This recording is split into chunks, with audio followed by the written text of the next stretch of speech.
qophii kana qopheessitanii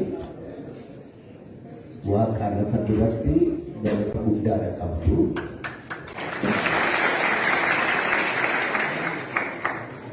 Usmaayil Muusaa dhugumaan iyyuu nama yaadatamuu qabu.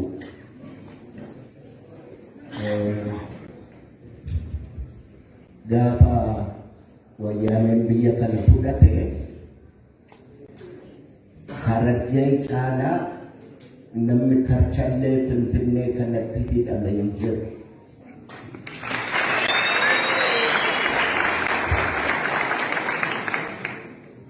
Yaadattu yoo taatanii aslii Oromoo, dubartii Oromoo, seenaa Oromoo keessatti bilisummaadhaaf qabsooftee namni du'itti faradame dubartiin Oromoo isheen hangafaa aslii Oromoo.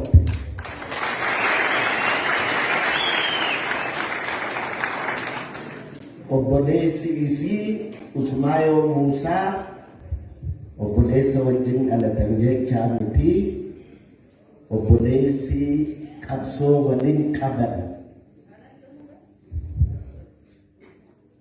Ilmaan afran qalloo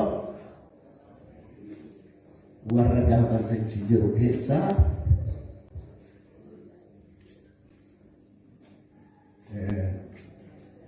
wanni nama qaanessu tokko tokko Oromoo ta'uun wanna nama qaanessu baay'ee nama qaanessa. Kana jechuun silaa hin fedhu jedhamuu qabaaf malee. Gaafa Usmaayil Muusaa Karchallee jiru meeqan keessanii kan guyyaa tokko dheettanii fuula isaa argitanii beektan. Kan immoo namichi kun ilmaan qabaayee niitiin isaa maal keessa jirti, ijoolleen isaa maal keessa jiru jettanii kan beektan. Jechaan baay'een keessan ijoolleedhaa san hin qaqqabne, garuu warri umurii kootiin jirtan nama meeqa isin gaafas dhaqxanii kan beektan. Usmaayil Muusaa har'aas mana hidhaa jira.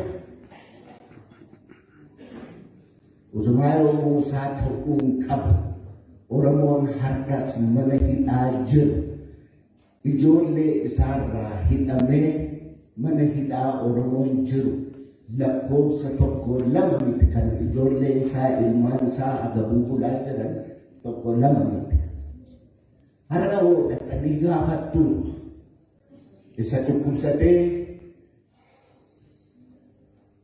gargaarsa dhabe bara sanarraa kan ka'e dhukkubsataa warra ta'e har'a hoo gaafataa jirtu moo sirbuudhaaf dhuftan? Guyyaan har'aa guyyaan Usmaayil Muusaa kun barumsa isinii taati. Usmaayil Muusaa kumaatamaan har'ayyuu mana hidhaa akka jiru quba qabdu. Ani Usmaayil Muusaa kanan argee abu kan jaaji. Gaafa Usmaayil Muusaa aslii Oromoo fa'a du'itti faradamee mana hidhaa jiru torbaniin deddeebinee warra gaafataa ture jira.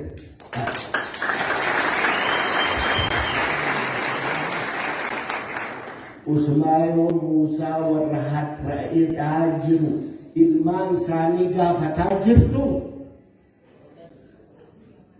moo maqaa isaaniitiin sirriitu?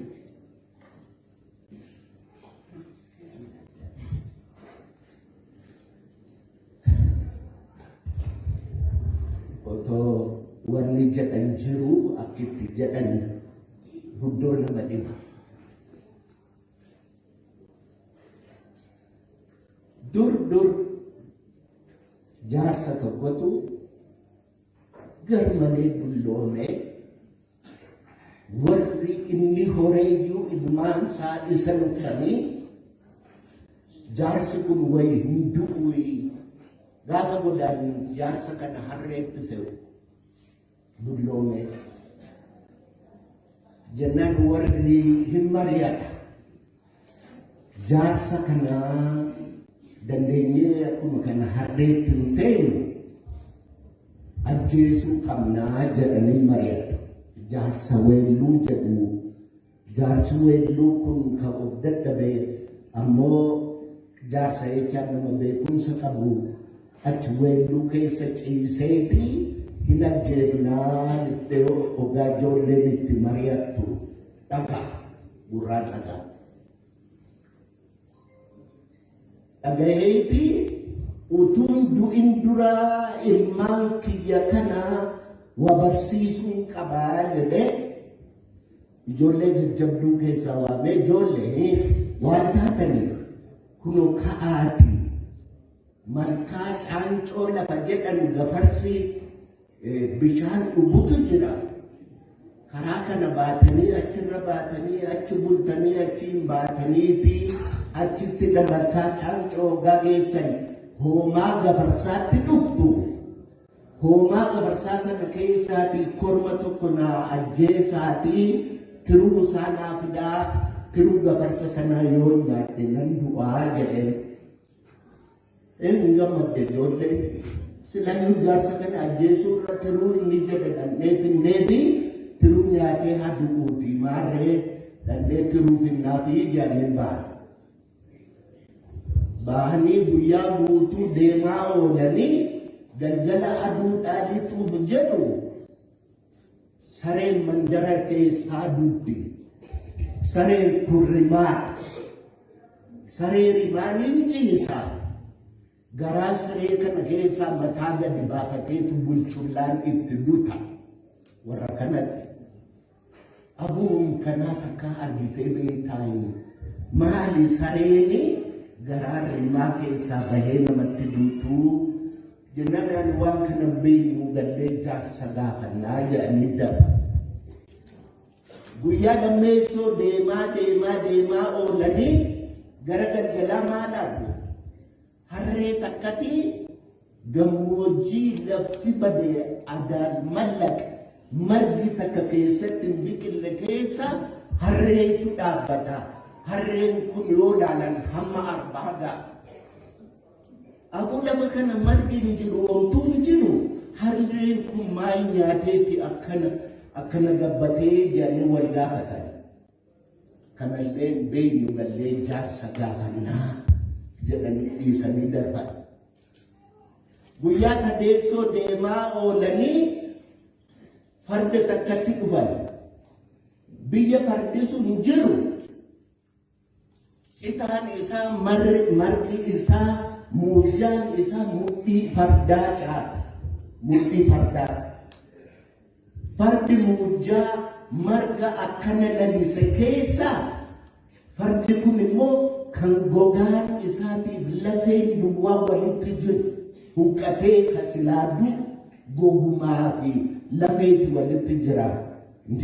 Fardi kun sila biyya kana fakkaatu marga kana fakkaatu keessa akkamittiin akkana huqqatee akkamittiin akkana miidhamee jedhanii wal gaafatan. Kanallee beeknu gallee jaarsa gaafannaa.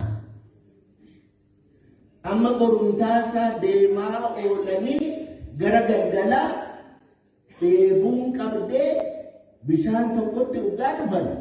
Bishaan kun boolla sadiitu jira. Boolli takka as jira, ka ittaan uumtanee jira. Boolli sadeessuun achi jira. Bishaan boolla kana keessaa bahu isa ittaanu dhiiseeti isa sila boolla isatti aanu lagatee boolla achaanutti fincaawa. Aboo isa bishaan kun maal ta'e? Kunoo kan isatti aanu boolli kunoo jira. Isa kana dhiisee akkamitti sanatti fincaa'ee wal gaafatan. Kanallee beeknu gallee jaarsa gaafannaa jedhanii darban. Guyyaa shaneessoo Caancoo malkaa gafarsaa oggagaan hoomaan gafarsaa bishaan dhugaa hoomaan gafarsaa lakkaawameen dhufne achitti wal ga'ee jiru.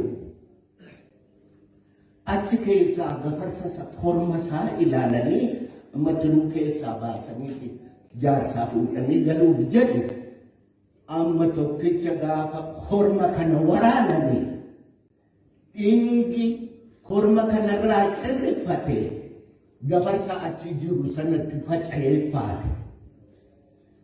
Gafarsi inni waraaname baheeti warri dhiigi gafarsaa sun itti faca'e dhuman. Nada keessa jiran warra dhiigi itti faca'ee du'e gafarsi inni waraaname hin bahe.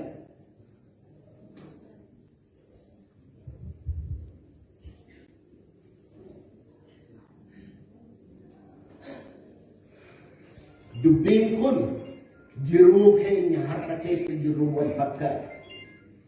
Har'a namni du'aa jiru waanuma du'aa jiruuf nama quban qabne ijoollee wallaaltu jaarsa deemuu hin dandeenye dubartii ulfatu du'aa jira.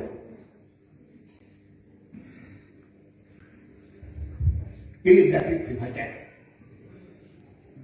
malee isaa miti kan waraana dhiigatti faca'e. Kan du'aa jiru warra dhiigitti faca'e. Usumaa yoo Muusaafa kanatu dhufaadhaa sirbaan lallabaa turan. Dhaga'uu diddan. Dhaga'uu diddan. Ijoolleedhaan jedhaan jiru isin warra umrii kootii yookiin natti dhiyaatan. Isiniin jedhaa. Isinitti lallabanii wanni asii nutti dhufaa jirtu hamtu jedhanii sitti lallabanii dhaga'uu dadhabdan. Gafarsa du'e sana tokko garaa baqansanii turuu keessaa fuudhaniiti galan.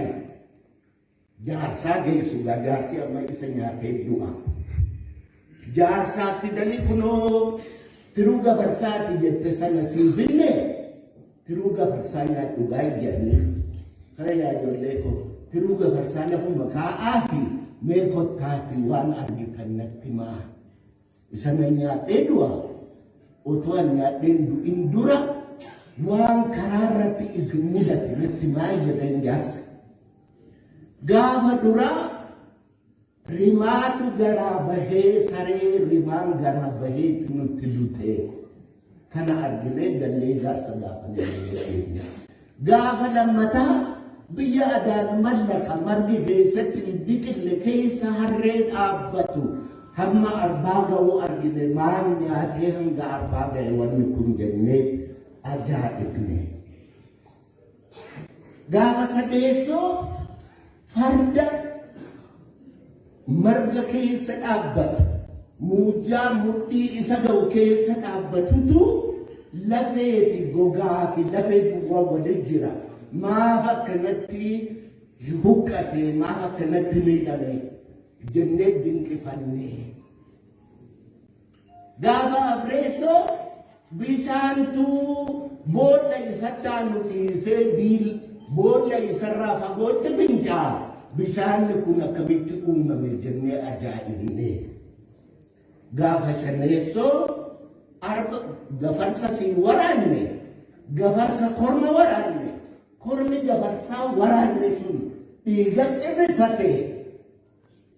Gafarsi nuyi waraanne hin bahee ka dhiigisaa itti bubu'eetu dhume. Maali kun jennee ajaa'ibne jedhanii laafatan jaarsa. Yaa ilmaan koo anuu ka isin ergeefi akka kana argitaniifin isin ergee. Kadura argitan bara ilmi waa abbaarra beeka abbaan waaqarra beeku dhufaa jira. Bara silaga Oromooni abbaan ilmi abbaarra beeku abbaan waaqarra beeku jedhaa miti. Ammoo barri isin dura jirtu achi as isinit dhufaa jirtu bara ilmi abbaarra beekee abbaan waaqarra beeku dhufaa jira. kana kubakaata. Kana meeso harreen isin argitan kun isin dura wanni jirtu warra hin qonne hin aramne biyya minaan baasu keessayyuu hin jirreetu magaalatti galee innummaan soorome isa maleeyyuu namni waa qabu dhibee warri silaa waa qabaachuu malee iddoo inni itti hiyyoommatutu dhufaa jira. Kanas quba qabaadhaa. Fardi isin argitan ka gogaaniif lafee duwwaa walitti jiru sun fardi isin argitan sun warra silaa horuu male, warra silaa horii horsiisuu beeku, warra silaa qotee aramuu beekutu akka farda sanaa huqqatee biyyaa biyya dhabee afaan afaan wallaalee raa ta'ee dhaabbataa jira. Kanas quba qabaadhaa. Wanni isin dura jirtu kana fakkaatti. Bishaan isin boolla kanaa bahee boolla kaaniitti irra boolla ittaanurra utaaleetti boolla dhibiyaatti fincaa jettan sun bara isin dura jirtutu waan asitti qotan waan asitti horantu ollaa hanqatee fira aanaa hanqatee biyya alagaa dhaquuf deemaa. Kanallee quba qabaadhaa.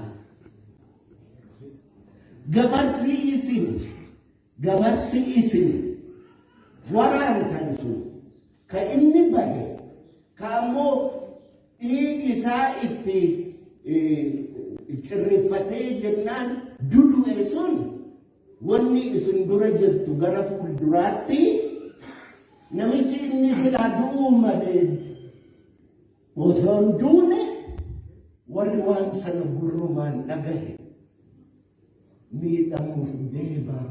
Kunillee waan isin dura jirtu quba qabaadhaa jedhee jedhama.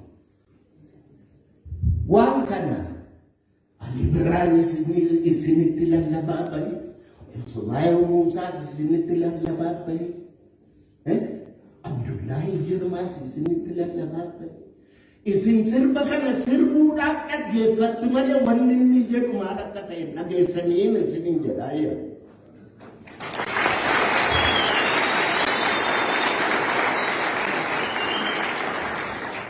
Wanni nuyi keessa jirru barri nuyi keessa jirru dhaga'uu feene. Dhaga'uu duwwaanii faayidaan qabu hubachuu feene.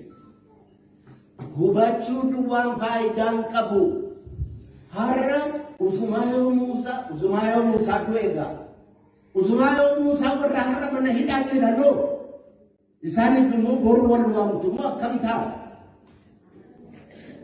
Namaa fi gaafa inni isin fedhu sana silaa birmattanii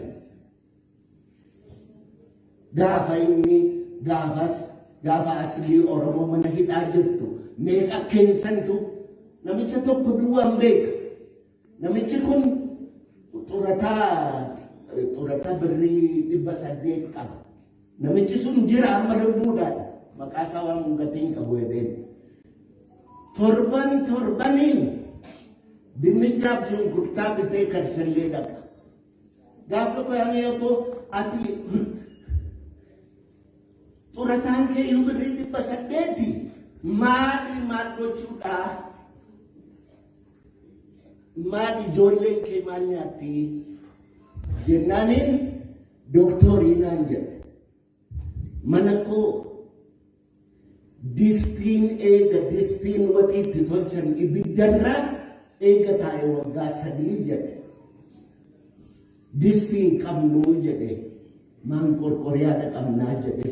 Ijoolleen koo shaayiidhaaf daabboo ganamaatiin ooltee bultii jedhe. Warra kana moonnanii torbaniin dhufee gaafadhu abdii ijoollee kooti warra hidhaa jiru.